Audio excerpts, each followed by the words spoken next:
ಸಾತ್ವಿಕ ಧರ್ಮಾತ್ಮರೇ, ಇಂದು ಕಲಿಪುರುಷನ ವಿಷಯವಾಗಿ ಒಂದಷ್ಟು ಚಿಂತನೆಯನ್ನು ಮಾಡೋಣ. ಮಹಾಭಾರತ ಕಾಲದಲ್ಲಿ ಯಾವ ಅರ್ಜುನನ ಮಗ ಅಭಿಮನ್ಯುವಿನ ಮಗ ಪರೀಕ್ಷಿತ ಮಹಾರಾಜ ಬಹಳ ಧರ್ಮಯುಕ್ತವಾದಂಥ ರೀತಿಯಲ್ಲಿ ರಾಜ್ಯಭಾರವನ್ನು ಮಾಡಿಕೊಂಡು ಹೋಗ್ತಾ ಇದ್ದ. ಒಂದು ಸಾರಿ ರಾಜ್ಯ ಪರಿಭ್ರಮಣಕ್ಕಾಗಿ ಎಲ್ಲ ಕಡೆ ನೋಡ್ತಾ ಹೋಗ್ತಾ ಇದ್ದ. ಒಂದು ವಿಲಕ್ಷಣವಾದ ಘಟನೆಯನ್ನು ಪರೀಕ್ಷಿತ ಮಹಾರಾಜ ನೋಡ್ತಾನೆ. ಒಬ್ಬ ಕ್ರೂರನಾಗಿರ್ತಕ್ಕಂಥ ಬಲಾಢ್ಯನಾಗಿರ್ತಕ್ಕಂಥ ಒಬ್ಬ ಮನುಷ್ಯ, ಒಂದು ಹಸು ಆಗ ತಾನೇ ಕರುವಿಗೆ ಜನ್ಮವನ್ನು ಕೊಟ್ಟಿದೆ. ಆ ಕರು ಹಸುವಿನ ಹಾಲನ್ನು ಕುಡಿಲಿಕ್ಕೆ ಹಂಬಲಿಸ್ತಾ ಇದೆ. ಅದೇ ಕ್ಷಣದಲ್ಲಿ ಆ ಯಾವ ವಿಪರೀತವಾಗಿರ್ತಕ್ಕಂಥ ಮನುಷ್ಯ, ಕ್ರೂರ ಪಾಪಿ ಮನುಷ್ಯ, ಆ ಹಸುವಿನ 3 ಕಾಲುಗಳನ್ನು ತನ್ನ ಖಡ್ಗದಿಂದ ಕಟ್ ಮಾಡಿದ್ದಾನೆ. ರಕ್ತ ಸುರಿತಾ ಇದೆ, ಹಸು ನೋವಿನಿಂದ ಬಳಲ್ತಾ ಇದೆ, ಕರು ಹಾಲು ಕುಡಿಲಿಕ್ಕೆ ಹಂಬಲಿಸ್ತಾ ಇದೆ. ಇದನ್ನು ಪರೀಕ್ಷಿತ ಮಹಾರಾಜ ರಥದಲ್ಲಿ ಕೂತು ನೋಡಿದ. ಅವನಂದ, ನನ್ನ ರಾಜ್ಯದಲ್ಲಿ ನಾನು ಜೀವಂತವಾಗಿ ಇರುವಾಗ ನನ್ನ ಕಣ್ಣು ಎದುರಿಗೆ ಈ ಘಟನೆ ನಡೀತಾ ಇದೆ ಅಂತ ಕೇಳಿದರೆ ಎಂಥ ವಿಪರ್ಯಾಸ ಅಂಥೇಳಿ ಬಹಳ ಕ್ರೋಧಿತನಾದ. ರಥದಿಂದ ಇಳಿದ, ಖಡ್ಗವನ್ನು ತಂದ, ಇವನ ಶಿರಚ್ಛೇದನ ಮಾಡಲಿಕ್ಕೆ ಮುಂದಾದ. ಆವಾಗ ಆ ಮನುಷ್ಯ ಅವನನ್ನು ತಡೆದು ನಿಲ್ಲಿಸಿದ. ಮಹಾರಾಜ, ಸ್ವಲ್ಪ ತಡಿ ಅಂಥೇಳಿ. ನಾನು ಯಾರು ಅಂದರೆ ಕಲಿಪುರುಷ. ನಾನು ಬಂದು 36 ವರ್ಷಗಳಾಗಿದೆ. ನನಗೆ ಪ್ರವೇಶವನ್ನು ಮಾಡಲಿಕ್ಕೆ ಅವಕಾಶ ಸಿಕ್ಕಿಲ್ಲ. ಯಾಕೆ ಅಂತ ಕೇಳಿದರೆ, ಅಂಥ ಧರ್ಮಯುಕ್ತವಾದಂಥ ರೀತಿಯಲ್ಲಿ ನೀನು ರಾಜ್ಯಭಾರವನ್ನು ಮಾಡ್ತಾ ಇದ್ದೀಯ. ಹಾಗಾಗಿ ನನಗೆ ಪ್ರವೇಶ ಮಾಡಲಿಕ್ಕೆ ಅವಕಾಶವನ್ನು ಕಲ್ಪಿಸಿಕೊಡಬೇಕು. ಶಿವನ ಆದೇಶದ ಮೇರೆಗೆ ನಾನು ಬಂದಿದ್ದೇನೆ ಅಂತ ಹೇಳ್ತಾನೆ. ಆವಾಗ ಇದು ಯಾಕೆ ಈ ರೀತಿ ನೀನು ಹಸುವನ್ನು ಕಡಿದಿರುವಂಥದ್ದು, ಈ ರೀತಿ ಏನಿದು ಅಂತ ಹೇಳ್ತಾನೆ, ನೋಡು, ಕೃತಯುಗದಲ್ಲಿ 4 ಚರಣಗಳ ಮೇಲೆ ಧರ್ಮ ಇತ್ತು. ಆನಂತರದಲ್ಲಿ ತ್ರೇತಾಯುಗದಲ್ಲಿ 3 ಪಾದಗಳ ಮೇಲೆ ಧರ್ಮ, 1 ಪಾದದ ಮೇಲೆ ಅಧರ್ಮ ಇತ್ತು. ನಂತರ ದ್ವಾಪರ ಯುಗದಲ್ಲಿ 2 ಪಾದಗಳ ಮೇಲೆ ಧರ್ಮ, 2 ಪಾದದ ಮೇಲೆ ಅಧರ್ಮ ಇತ್ತು.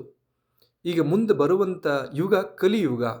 ಕಲಿಯುಗದಲ್ಲಿ 3 ಪಾದಗಳ ಮೇಲೆ ಅಧರ್ಮ ಇರುತ್ತೆ, 1 ಪಾದದ ಮೇಲೆ ಧರ್ಮ ಇರ್ತದೆ. ಅದರ ಸಂಕೇತ ಇದು ಅಂಥೇಳಿ ಅವನು ತೋರಿಸಿಕೊಡ್ತಾ ಇದ್ದಾನೆ. ಆವಾಗ ಹಾಗಿರುವಾಗ ನನಗೆ ಇರಲಿಕ್ಕೆ ನೀನು ಸ್ಥಾನವನ್ನು ಕೊಡಬೇಕು ಅಂತ ಬೇಡ್ತಾನೆ. ಆವಾಗ ಎಲ್ಲಿ ಇರ್ತೀಯ ಅಂತ ಹೇಳ್ತಾನೆ, ನನಗೆ 39 ಸ್ಥಾನಗಳನ್ನು ಕೊಡು ಅಂತ ಬೇಡ್ತಾನೆ. ಅದು ಸಾಧ್ಯ ಇಲ್ಲ ಅಂಥೇಳಿ ಪರೀಕ್ಷಿತ ಮಹಾರಾಜ ಅವನಿಗೆ ಕೇವಲ 3 ಸ್ಥಾನಗಳು ಪ್ರದಾನ ಮಾಡ್ತಾನೆ. ಆದರೆ ಮತ್ತೆ ಅವನ ಹಠ ಹಿಡಿದಾಗ 5 ಸ್ಥಾನಗಳಲ್ಲಿ ಅವಕಾಶವನ್ನು ಕೊಟ್ಟಿದ್ದಾನೆ ಪರೀಕ್ಷಿತ ಮಹಾರಾಜ. ಆ 5 ಸ್ಥಾನಗಳು ಯಾವುವು ಅಂತ ಕೇಳಿದರೆ, ದ್ಯೂತಂ, ಪಾನಂ, ಸ್ತೀಹ, ಸೂನ, ಅನೀತಿಕ ಧನ್.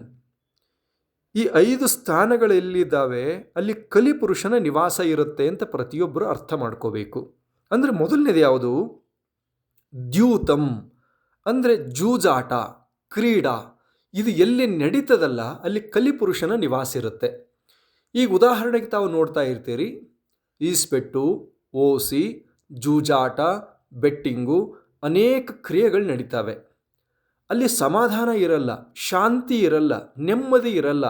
ಆ ರೀತಿ ಆಡಿ ನಾನು ಬಹಳ ಪ್ರಭಾವಿಯಾಗಿದ್ದೇನೆ, ನಾನು ಬಹಳ ಗಳಿಸಿದ್ದೇನೆ ಅನ್ನೋರು ನಮಗೆ ಸಿಗಲ್ಲ.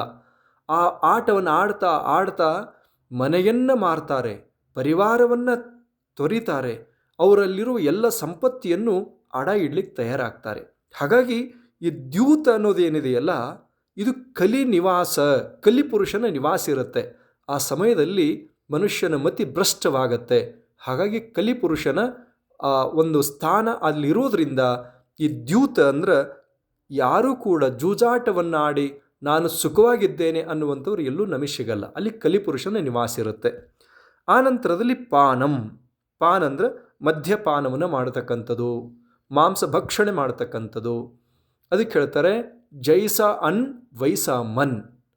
ಅಂದರೆ ನಾವು ತೆಗೆದುಕೊಳ್ಳುವಂಥ ಆಹಾರ ಪದಾರ್ಥಗಳೇ ನಮ್ಮ ಮನಸ್ಸು ಅನ್ನೋದನ್ನು ಅರ್ಥ ಮಾಡ್ಕೋಬೇಕು. ಯಾರು ಸಾತ್ವಿಕ ಶುದ್ಧವಾದ ಆಹಾರ ಪದಾರ್ಥಗಳನ್ನು ಸೇವನೆ ಮಾಡ್ತಾರೆ ಅವರ ಮನಸ್ಸು ಪರಿಶುದ್ಧವಾಗಿ ಪರಿಪಕ್ವವಾಗಿ ಇರಲಿಕ್ಕೆ ಸಾಧ್ಯವಾಗತ್ತೆ. ಕ್ಷಣಿಕ ಸುಖ ಆಮಿಷಗಳಿಗೊಳಗಾಗಿ ದುಶ್ಚಟಗಳನ್ನು ಮಾಡಿದರು ಅಂತ ಕೇಳಿದರೆ ಮನಸ್ಸು, ಶರೀರ, ಬುದ್ಧಿ ಪೂರ್ಣ ವಿಕಾರಗೊಳ್ಳುತ್ತೆ ಅನ್ನೋದನ್ನು ಯಾರೂ ಕೂಡ ಮರಿಬಾರದು. ಎಷ್ಟೇ ಸಾತ್ವಿಕ ವ್ಯಕ್ತಿ ಆಗಿದ್ದರೂ ಕೂಡ ಮದ್ಯಪಾನವನ್ನು ಮಾಡಿದಾಗ ಅವರ ನುಡಿ, ಅವರ ನಡೆ, ಅವರ ಕ್ರಿಯೆ, ಅವರ ಭಾವ, ಅವರ ವರ್ತನೆ ಇದೆಲ್ಲದೂ ನಿಮಗೆ ತಿಳಿದಿದೆ. ಹಾಗಾಗಿ ಆ ಪಾನದಲ್ಲೂ ಕೂಡ ಕಲಿಪುರುಷನ ನಿವಾಸ ಇರುತ್ತೆ ಅಂಥೇಳಿ ತಾವು ಅರ್ಥೈಸಿಕೊಳ್ಳಬೇಕು. ಆನಂತರದಲ್ಲಿ ಸ್ತೀಹ ಅಂತ ಕರೀತಾರೆ, ಅಂದರೆ ಪರಸ್ತ್ರೀಯರನ್ನು ಮಾತೃವತ್ ಪರದಾರೇಶು ಲೋಷ್ಟವತ್ ಪರದ್ರವ್ಯಾಣಿ. ಒಬ್ಬ ಸುಭಾಷಿತಕಾರ ಹೇಳ್ತಾ ಇದ್ದಾರೆ, ಪರಸ್ತ್ರೀಯರನ್ನು ತಾಯಿಯಂತೆ ನೋಡಬೇಕು, ಪರರ ಸಂಪತ್ತಿಯನ್ನು ಮಣ್ಣಿನಂತೆ ನೋಡಬೇಕು ಅಂತ ಹೇಳ್ತಾರೆ. ಯಾರು ಪರಸ್ತ್ರೀ ಸಂಘದಲ್ಲಿ ಮುಳುಗ್ತಾರೆ, ಸ್ತ್ರೀಯರಿಗೆ ಅಪಮಾನವನ್ನು ಮಾಡ್ತಾರೆ, ಸ್ತ್ರೀಯರಿಗೆ ನಿಂದೆ ಆರೋಪಗಳನ್ನು ಮಾಡ್ತಾರೆ, ಸ್ತ್ರೀಯರಿಗೆ ಹಿಂಸೆಯನ್ನು ಕೊಡ್ತಾರೆ, ಅಲ್ಲಿ ಕಲಿಯ ನಿವಾಸ ಇರುತ್ತೆ. ಅವರ ನಾಶ ಕಟ್ಟಿಟ್ಟ ಬುತ್ತಿ ಅನ್ನೋದನ್ನು ಹೇಳ್ತಾ ಇದ್ದಾರೆ. ಅದಕ್ಕೆ ಹೇಳ್ತಾ ಇದ್ದಾರೆ ಪರಸ್ತ್ರೀ ಸಂಘದಲ್ಲೂ ಕೂಡ ಕಲಿಪುರುಷನ ನಿವಾಸ ಇರುತ್ತೆ ಅಂತಕ್ಕಂಥದ್ದು. ಆನಂತರದಲ್ಲಿ ಸೂನ ಅಂದರೆ ಹಿಂಸೆ, ಬೇರೆಯವರಿಗೆ ತೊಂದರೆಯನ್ನು ಕೊಡುವಂಥದ್ದು, ಕಷ್ಟವನ್ನು ಕೊಡುವಂಥದ್ದು, ಅಪಮಾನವನ್ನು ಮಾಡುವಂಥದ್ದು, ಸುಳ್ಳು ಆರೋಪಗಳನ್ನು ಹೊರಿಸಿ ಅವರಿಗೆ ಕಷ್ಟವನ್ನು ಕೊಡುವಂಥದ್ದು, ಈ ಪಾಪ ಕೃತ್ಯ ಏನಿರುತ್ತಲ್ಲ ಅಲ್ಲಿ ಕಲಿಯ ನಿವಾಸ ಇರುತ್ತೆ ಅನ್ನೋದನ್ನು ಯಾರೂ ಕೂಡ ಮರಿಬಾರ್ದು. ಇತ್ತೀಚೆಗೆ ಸಾಕಷ್ಟು ಜನರು ಒಂದಷ್ಟು ಶರೀರದಲ್ಲಿ ಶಕ್ತಿ ಇದೆ ಅನ್ನೋ ಕಾರಣಕ್ಕಾಗಿ ಎಲ್ಲರ ಮೇಲೆ, ಎದುರಿಗೆ ಬರೋರ ಮೇಲೆ ಜಗಳವನ್ನು, ಗೊಂದಲಗಳನ್ನು, ಆತಂಕವನ್ನು ಸೃಷ್ಟಿ ಮಾಡುವಂಥದ್ದಾಗತ್ತೆ. ಆ ಸಮಯದಲ್ಲಿ ಅವರು ಪ್ರಜ್ಞೆಯನ್ನು ಕಳ್ಕೊಂಡಿರ್ತಾರೆ. ಆ ಸಮಯದಲ್ಲಿ ಭಾವನೆಗಳು ಕೂಡ ವ್ಯರ್ಥವಾಗಿ ಹೋಗ್ತಾ ಇರ್ತವೆ. ಯಾಕೆ ಅಂತ ಕೇಳಿದರೆ ಅಲ್ಲಿ ಕಲಿ ನಿವಾಸ ಇರುತ್ತೆ ಅನ್ನೋದು. ಅದಕ್ಕೆ ಹೇಳ್ತಾ ಇದ್ದಾರೆ ಪರೋಪಕಾರಾಯ ಪುಣ್ಯಾಯ ಪಾಪಾಯ ಪರಪೀಡನಂ ಅಂತ ಹೇಳ್ತಾರೆ. ಪುಣ್ಯ ಅಂತ ಕೇಳಿದರೆ ಪರರಿಗೆ ಉಪಕಾರವನ್ನು ಮಾಡುವಂಥದ್ದು, ಪಾಪ ಅಂತ ಕೇಳಿದರೆ ಪರರಿಗೆ ಹಿಂಸೆಯನ್ನು ಕೊಡುವಂಥದ್ದು, ನೋವನ್ನು ಕೊಡುವಂಥದ್ದು, ಸಂಕಟಗಳನ್ನು ಉತ್ಪತ್ತಿ ಮಾಡುವಂಥದ್ದು. ಅದಕ್ಕೆ ಹೇಳ್ತಾ ಇದ್ದಾರೆ ಸೂನ ಕಲಿಯ ನಿವಾಸ ಇರುತ್ತೆ ಅಂತಕ್ಕಂಥದ್ದು. ಮುಂದೆ ಹೇಳ್ತಾರೆ ಅನೀತಿಕ ಧನ್ ಅಂದರೆ ಅನ್ಯಾಯದ ಸಂಪತ್ತಿ. ಅನ್ಯಾಯದಿಂದ ಎಲ್ಲೆಲ್ಲಿ ಸಂಪತ್ತಿ ಗಳಿಸ್ತಾರಲ್ಲ ಅಲ್ಲಿ ಕಲಿ ನಿವಾಸ ಇರುತ್ತೆ.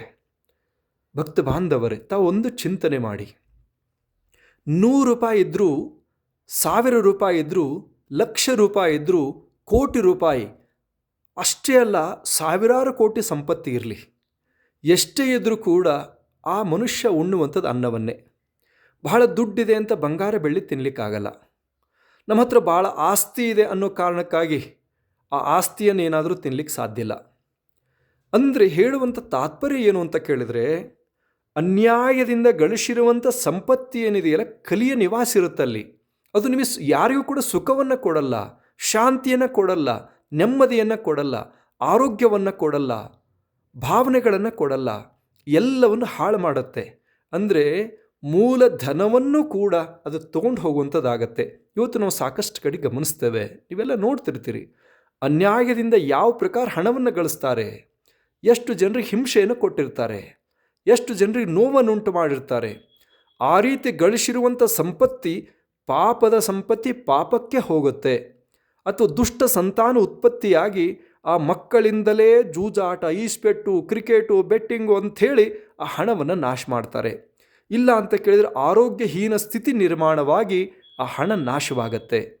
ಆನಂತರದಲ್ಲಿ ಅನೇಕ ಸಮಸ್ಯೆಗಳಿಂದ ಆ ಹಣ ಅವರಿಂದ ದೂರ ಹೋಗುತ್ತೆ. ಅದಕ್ಕೆ ಹೇಳ್ತಾರೆ ಇದು ಏನು ಅಂತ ಕೇಳಿದರೆ, ಕಲಿಯ ಪುರುಷನ ನಿವಾಸ ಈ 5 ಸ್ಥಾನಗಳು, ಈ 5 ಕೃತ್ಯಗಳಿಂದ ಅನೇಕ ಜನ್ಮಗಳಲ್ಲಿ ಪಾಪಗಳನ್ನು ಆ ಪಾಪಗಳು ನಿರ್ಮಾಣ ಆಗಿ ದುಃಖವನ್ನು ಅನುಭವಿಸುವಂಥ ಪ್ರಸಂಗ ನಮಗೆ ಬರುತ್ತೆ ಅಂತಕ್ಕಂಥದ್ದು.